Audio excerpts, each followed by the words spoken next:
What's going on, dude? How you been, man? I'm doing real good, but have you seen the prices of ammo lately? Yeah, dude, they're pretty nuts, man. Like, yeah, dude, I've been really struggling, man. By any chance, do you have any ammo that, I could get from you, or, you'd be willing to give me? No, bro. Sorry. I don't have anything that I'd really be willing to spare at this stage. Dude, really, like not even like a couple of boxes of 223? Maybe? Bro, as they say, no means no, I gotta say no. I gotta keep what I got, and with the way things that are going right now, I definitely don't think that I can spare anything. Alright, man. Yeah, that sucks, but I guess I'll see if I can scrounge anything up at the store or whatever. Peace. He's gone now, baby. You don't need to worry. I'd never let him get his hands on you. Oh, my precious.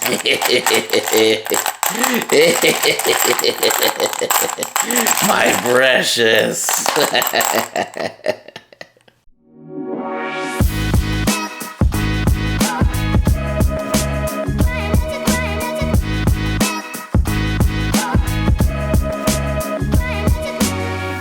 What's going on, everybody? The Real Sharif M here, aka Mangana Steel, your favorite knife designer, and it's Sunday, Gun Day. If you guys are new to the channel, please don't forget to hit the subscribe button and like the video and join us in the comments. For those of you guys who've already been here, been part of the channel, let me know what you think of the new content. I would like to integrate more discussion about Pews, and this is going to be kind of like my first video on the subject. What I want this to be, basically, is a little bit of a discussion of my experience building ARs, because I'm relatively new to the space, and this is iteration number 3 of what I've built, and I want to kind of discuss why I chose some of the parts, why I chose, so that some of you who may be new to building ARs can benefit from my experience, and maybe it can get you on track to something that you may enjoy as much as I enjoy this particular guy. Now, before I get going on it, this is a California compliant setup. So it does have a fixed magazine. As you can see, there's nothing in the chamber. And right here, this is called a comp mag. So in here is where the bullets go. And there's this follower here in the magazine. And you can see that there are no bullets inside of here. So we are safe, we are clear, and we are good to go. Now, I think how I'm going to approach this is kind of, I'm going to start with like the receiver set and the handguard, and then kind of go like tip to tail, or I may jump all over the place. We'll see. Join me for the ride. So, honestly, I started here with an Aero Precision enhanced receiver set as well as a handguard. The reason why I did that, in part, is due to simplicity's sake. Majority of my experience with Pews actually has been pistols.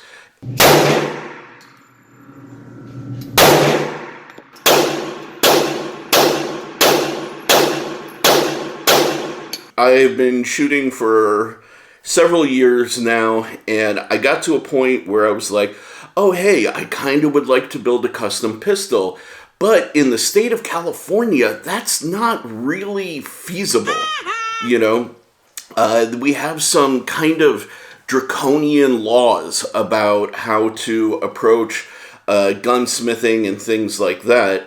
So I said, if I really want to build something, why don't I start building ARs? And one of the easiest sets that you can get for jumping into building an AR is the Aero Precision setup. actually. Everything is designed to match, everything kind of fits together, and the quality seems to be really good. Now, having said that, I don't have experience with anything other than, say, like Daniel Defense, or I have shot Daniel Defense rifles, but I haven't shot anything like BCM or some of the other sort of like what are considered like super high-end brands. And there may even be brands I don't know, genuinely, honestly. So let me just kind of get all of that out on Front Street, just so you know the kind of level of knowledge that you're dealing with. That may brand me as an idiot, but everybody has to start somewhere in terms of learning these things, what is good for them. And like I said, this is number 3 for me. So I would still consider myself pretty new to the space. And yeah, so anyways, why did I also choose the enhanced setup? Well, part of the reasons are I like the extension here on the buffer tube for kind of fixing and locating the buffer tube that exists on the enhanced lower receiver set and upper receiver kind of combination. I also like how the handguard bolts to the upper receiver. As you can see here, it uses this 8-screw system, and to me, I really like that. It kind of reminded me of Daniel Defense setup, but also it kind of gives as close as you can get to a monolithic upper as possible, and that really appeals to me. Now, aside from the Aero Precision enhanced setup, over here we have a Faxon 14.5 inch barrel with a cross-pinned gas block, and I have found that I actually really enjoy Faxon barrels. They tend to be very consistent for me. I have Faxon and Ballistic Advantage so far. That's where my experience lies. And the groupings have been very consistent. For me, this is set up as a potential duty and kind of a range gun. So I wanted to kind of fit both sides of the spectrum. And so I want something that's reliable, will eat any ammunition, and so far this has been kind of what this setup is about, and it has, functioned flawlessly in that regard. As far as my bolt carrier group is concerned, I went with a nitrided Aero Precision BCG. Now, I have tried 2 other BCGs. I've tried their standard and I tried their pro. So far, I prefer the nitrided. It's just that little bit extra slick. It's that little bit extra smooth. It's also a little bit easier for me to clean. So I actually really enjoy it. For me, really, aside from your receiver set, the barrel and the BCG are things you kind of don't want to skimp on. And I don't think that that's revolutionary, kind of recommendations by any means. I mean, you go and you search, do any sort of background kind of research on the subject, everybody will tell you the same. Don't skimp on your BCG, don't skimp on your barrel, get at least decent quality components from the two, and you will have a fairly functional setup, right? And fairly consistent setup. And especially considering, again, that this is meant to be kind of like duty / range oriented. It is. It has been very successful in that regard.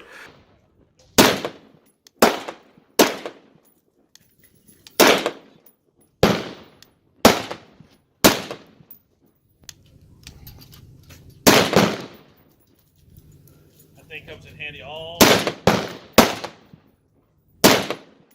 Now, down here at the fore end, I use a Precision Armament M472, I believe, muzzle brake. You can see that there. It is a 3-chamber muzzle brake, and I have found that the Precision Armament muzzle brake actually mitigates recoil better than anything else. So far, I have used Surefire, and I tried out a Strike Industries. I was least happy with the Strike Industries, honestly.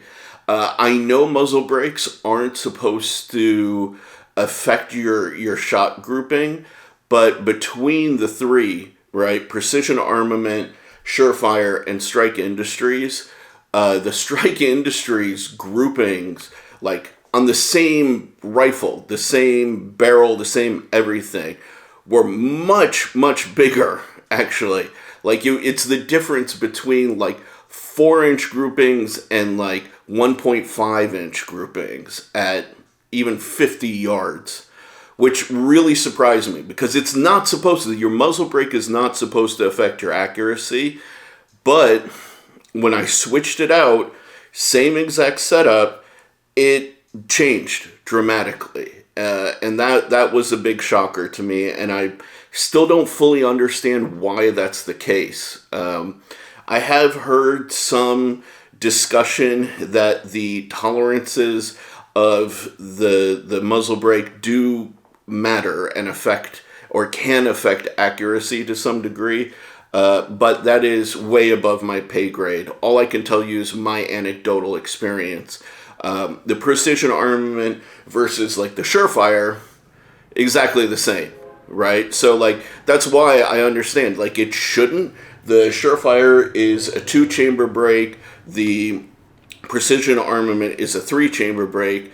But yeah, those two, between those two, the accuracy is exactly the same. It's weird. It's just weird. I don't get it. But what the Precision Armament has been excellent in is recoil mitigation.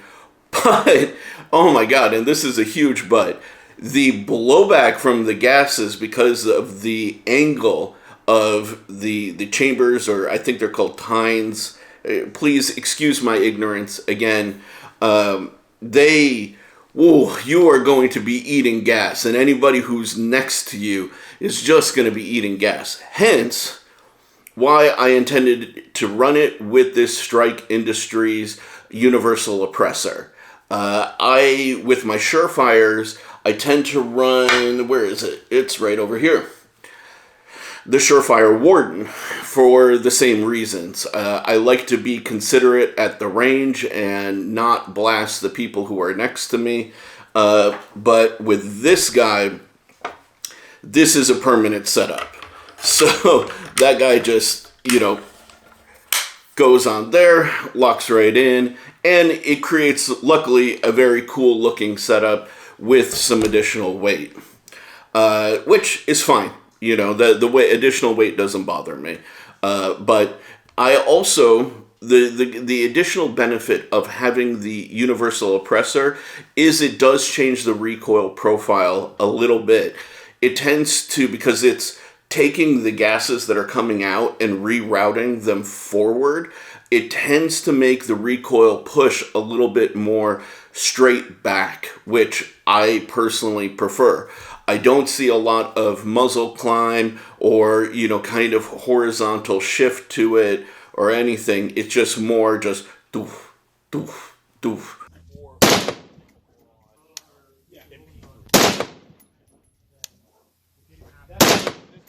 To finish out the front end here and the handguard in general, I have M-Bus, the metal backup iron sights. I chose metal because a lot of people recommended them to me. They just said, worst case scenario, if you do need to use them, kind of in a duty scenario, it's better to have metal because they're less likely to break. But I'll tell you, man, adjusting the elevation on the front one and the windage on the rear can rip your fingers up. Mine have been exceptionally tight. It's so tight to the point where I've sometimes had to pull out a wrench or like a multi-tool in order to adjust them. I don't know if that's everybody's experience. I don't know if there's a solution to that, but mine have not been terribly pleasant to adjust. After that, or mounted a little bit behind that, I have the Surefire Scout Light, and I absolutely love this thing. It is large, in charge, and it uses the same batteries that I use in some of my flashlights, like my EDC flashlights, as well as my vape. So I have, 18650s sitting around. And if I'm not mistaken, this is a dual fuel. So if I have to use alternative batteries, I can. But I definitely prefer to stick with the 18650s.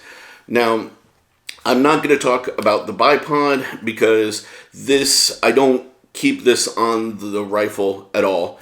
When I go shooting, this is more for right now to keep it kind of stable on this table, or for when I'm trying to sight in my optics. It's not a permanent fixture on this particular rifle.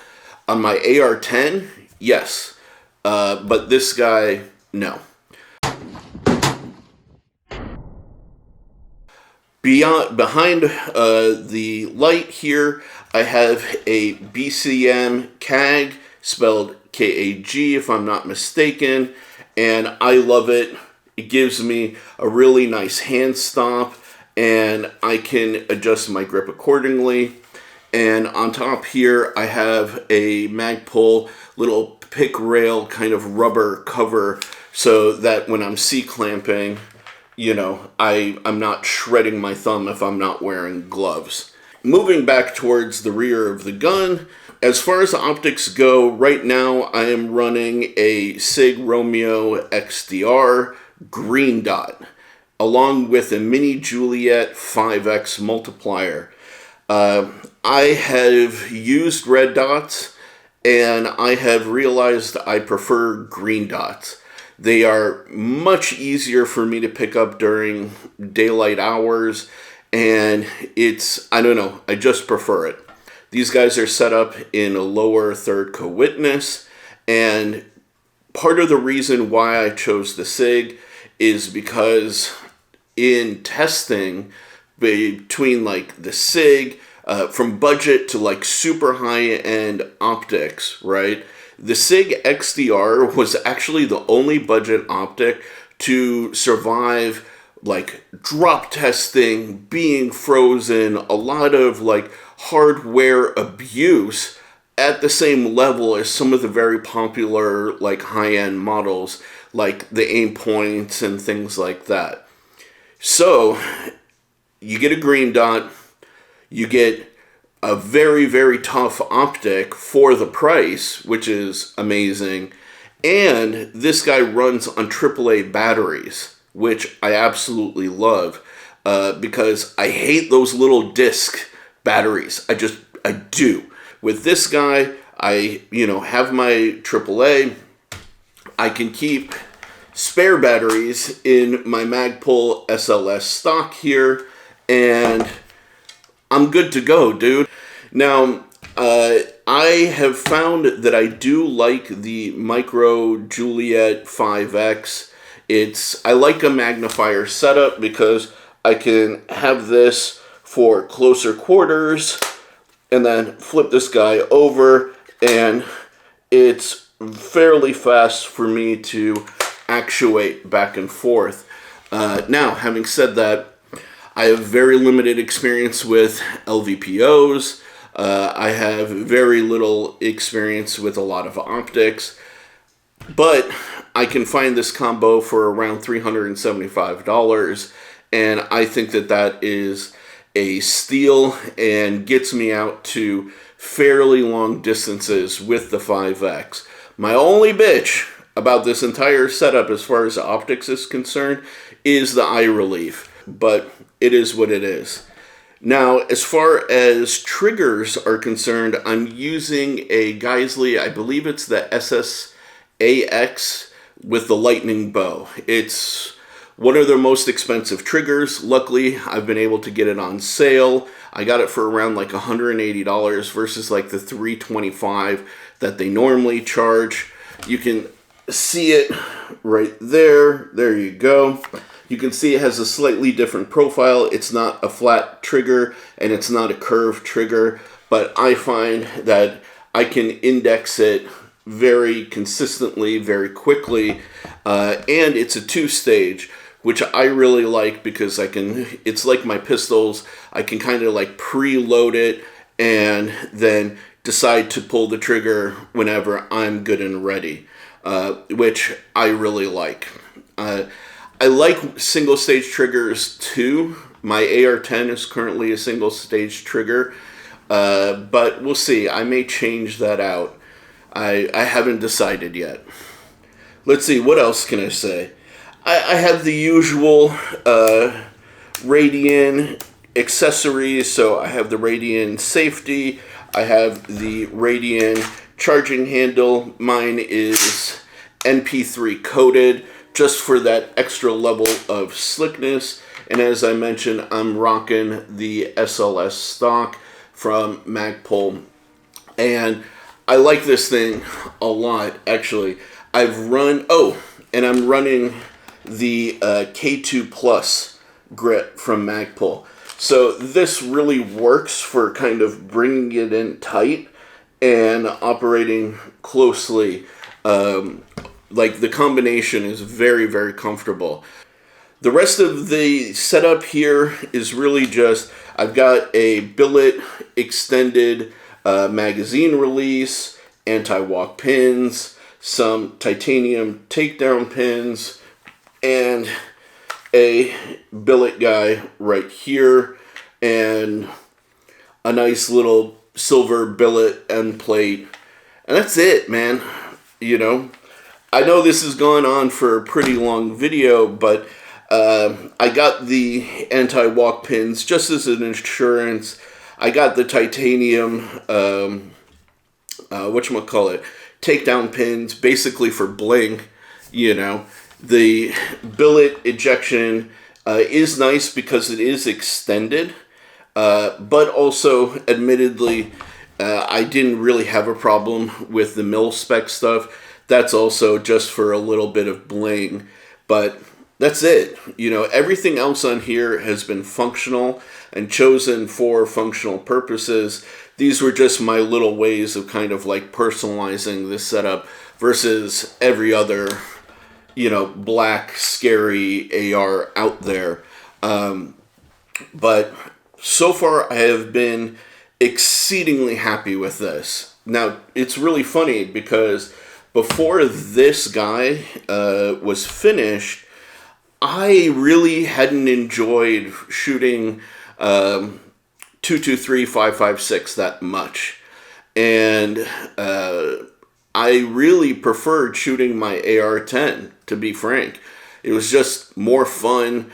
I enjoyed the recoil. I enjoyed the kick. I just enjoyed, I don't know, the whole thing just felt more oomph, you know. But since I built this guy and kind of tuned all of the parts, you know, from the Faxon barrel to the precision armament muzzle brake, the oppressor, the bolt carrier group, you know, all of this stuff, I don't know, this setup really sings and really, you know, feels phenomenal. And I have enjoyed shooting this actually probably more than any of my other ARs recently. So, you know, at the very least, it tells me that I'm learning.